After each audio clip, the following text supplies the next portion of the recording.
오늘 우리 주시는 하나님의 말씀은 열왕기상 12장 12절부터 20절까지의 말씀입니다. 열왕기상 12장 12절부터 20절까지 우리 한 목소리로 봉독하시겠습니다. 함께 봉독하십니다. 시작. 3일 만에 여로보암과 모든 백성이 르호보암에게 나왔으니 이는 왕이 명령하여 이르기를 3일 만에 내게로 다시 오라 하였음이라.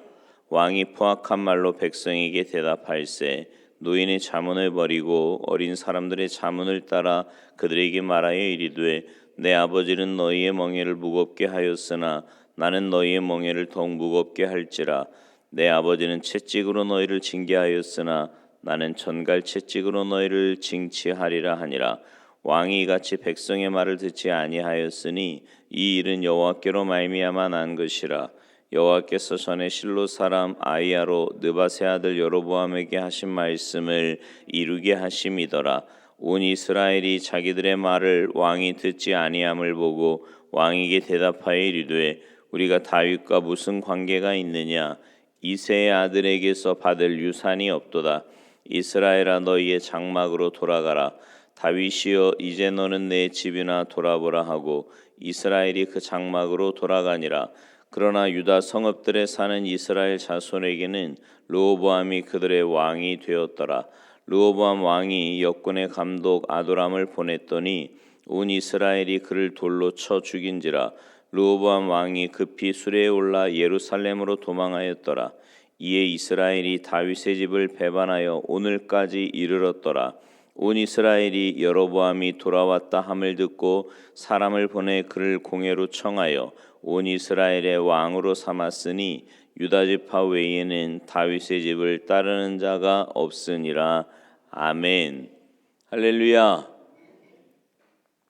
솔로몬의 번영기를 이끌었던 원로들의 지혜보다 자신과 함께 자란 젊은이들의 말을 들은 르호보암은 통일 왕국의 분열이라는 결말을 맞이했습니다.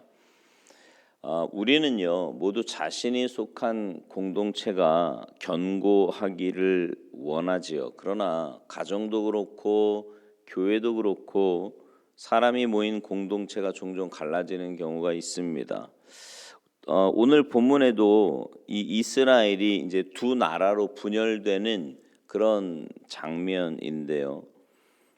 우리는요 공동체를 무너뜨리는 자가 아닌 세우는 자로 살아야 합니다. 어떤 태도가 공동체를 무너뜨리는지 오늘 본문을 통해서 좀 함께 살펴보기를 원하는데요. 오늘 말씀을 잘 듣고 우리의 삶에는 오늘 이 르호보암의 모습을 반면교사로 삼아서 우리가 속한 공동체에 정말 이렇게 하나 되게 하는 그런 복된 역사들이 여러분을 통해서 나타나게 되기를 바랍니다. 먼저 르호보암에게는 필요를 외면하는 무정한 태도가 있었습니다. 르호보암 때 이스라엘이 이렇게 두 나라로 분열된 이유는 무엇보다 르호보암의 잘못된 태도에 있습니다. 백성들이요 솔로몬 때 그들에게 부여된 무거운 멍에를 벗겨줄 것을 호소하지요. 하지만 그는 자신이 아버지 때보다 더 무거운 짐을 지게 할 것이다 이렇게 말하면서 그 백성들의 고통을 외면해 버렸습니다. 자신들의 요청에 대한 왕의 대답을 듣기 위해서 기대감을 가지고 모인 이스라엘 백성들에게 르호보암의 대답은 왕이 자신들을 짐승처럼 여기고 있다는 반감을 사기에 충분했던 겁니다. 하나님 앞에서 겸손할 줄 몰랐던 르호보암의 통치로 인해서 하나님이 선지자 아히야를 통해 주신 예언대로 결국 북이스라엘 10지파가 떨어져 나감으로 이스라엘의 분열이라는 결과를 불러온 거지요. 하나님은요 그의 아버지 솔로몬이 백성의 어려움을 듣고 해결해 줄 수 있는 지혜를 구했을 때 기뻐하시면서 그에게 지혜도 주시고 또 넘치는 은혜를 부어 주셨어요. 그러나 르호보암에게는 이 젊은 시절 솔로몬이 가졌던 백성들을 향한 자비와 또 책임감이 결여되어 있었습니다. 백성들은 자신들의 고통을 외면한 르호보암을 향해서 분노하여 반역함으로 국가의 분열이라는 비극이 초래된 겁니다. 여러분, 우리의 삶도 마찬가지예요. 우리의 가정과 직장 그리고 교회가 무너지는 원인은요, 외부에서 발생하는 사건보다 내부의 말이나 행동인 경우가 더 많다는 것을 기억해야 합니다.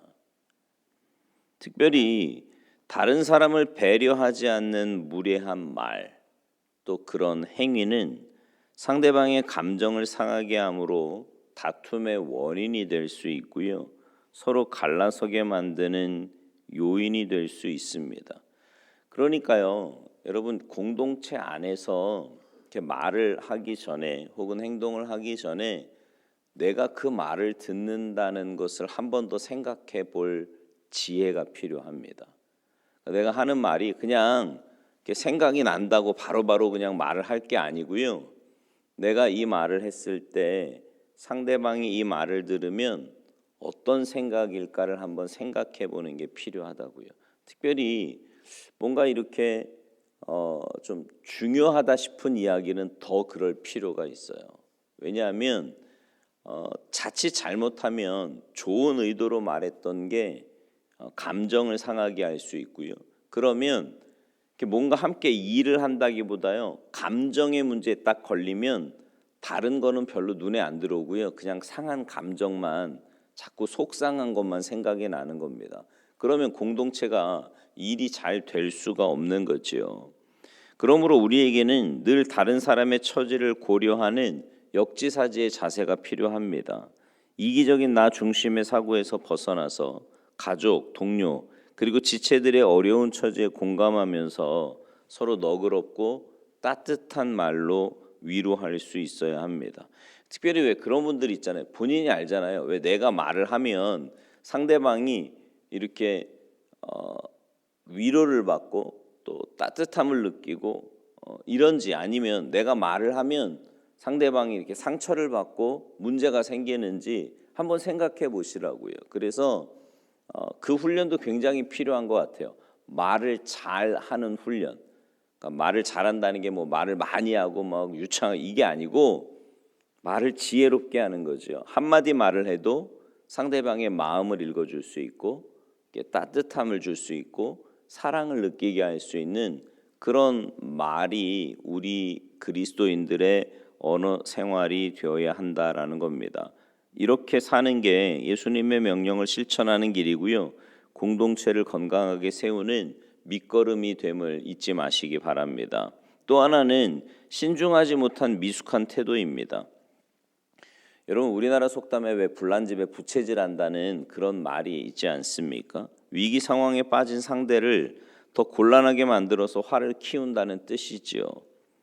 르호보암은요, 선왕 솔로몬 치하에서 불만이 쌓여있던 백성의 마음에 기름을 붓는 미숙한 태도를 보입니다. 그들의 노역을 감독할 아도람을 보낸 거예요. 이 아도람은 백성의 노역을 관리 감독했던 수장으로 백성에게 극도의 반감을 사고 있던 인물이었습니다. 르호보암이 그를 선택한 이유는 앞으로 백성이 져야 할 노역이 더 무거워지리라는 것을 예고하기 위해서였어요. 근데 이제 아도람이 이런 왕의 심중을 잘 알았겠죠. 그래서 고통을 호소하는 백성을 가혹한 말로 제압하려고 했을 겁니다. 근데 그의 이러한 태도에 백성들은요, 그가 눌려있던 분노를 터뜨려서 그를 돌로 쳐 죽입니다. 뭘 말해요? 르호보암은 백성이 가진 불만이 어느 정도인지를 잘 파악하지 못했던 거예요. 그냥 내가 이렇게 강하게 하면 저렇게 좀 반발하는 사람들도 눌러놓을 수 있겠지, 뭐 이런 잘못된 생각을 한 거지요. 그래서 문제를 더 악화시켰던 겁니다. 신중하지 못한 미숙한 태도가 화를 키운 겁니다.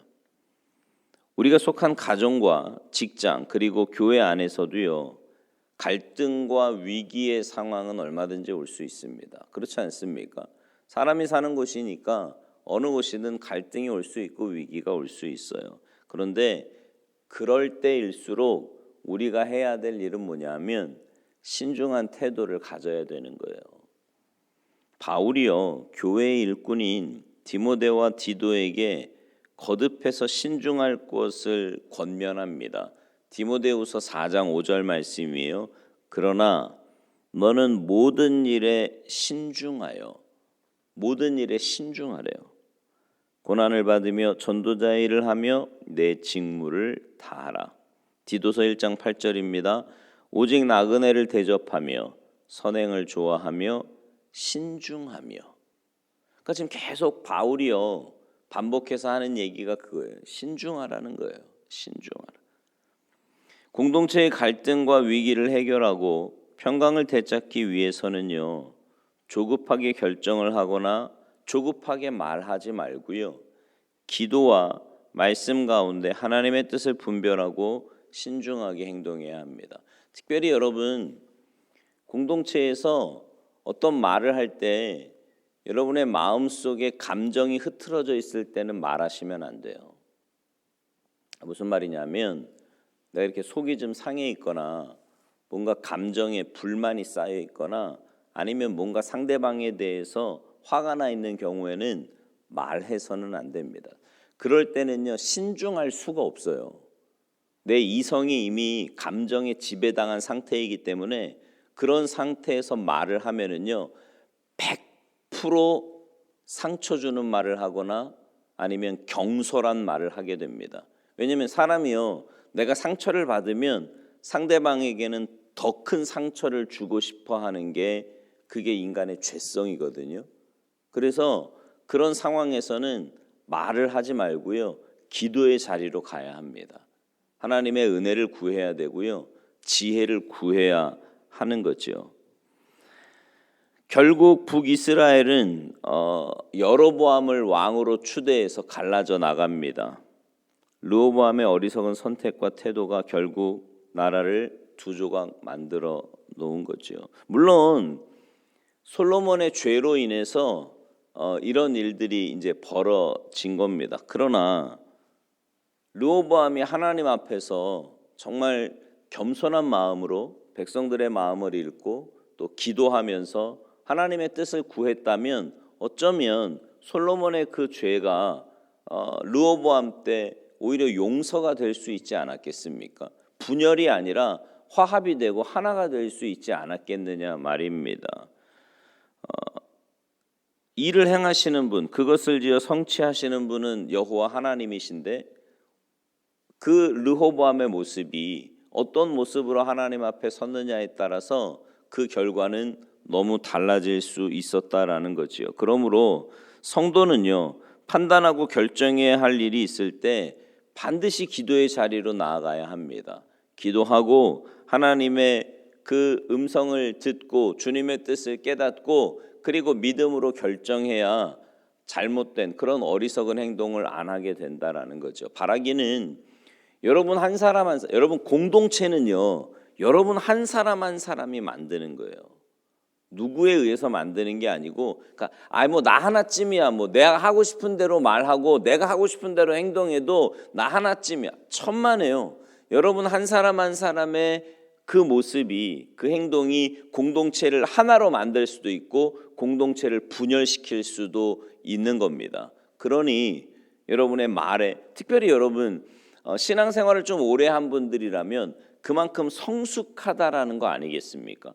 신앙생활을 오래 했는데 여전히 말에 실수가 많고 여전히 경솔하고 여전히 다른 사람에게 상처를 준다면 그거는 내 신앙생활을 한번 돌아봐야 되지 않겠습니까? 바라기는 여러분의 신앙생활이 하나님 중심으로 또 믿음으로 정말 주님의 마음을 품고 믿음의 말, 덕스러운 말, 남을 배려하고 사랑하는 말을 하는 그런 삶이 되어서 여러분의 그런 삶을 통해 여러분이 속한 공동체가 주님의 은혜로 하나가 되고 또 은혜와 사랑이 넘치는 복된 공동체가 되기를 주님의 이름으로 축원합니다. 기도하시겠습니다.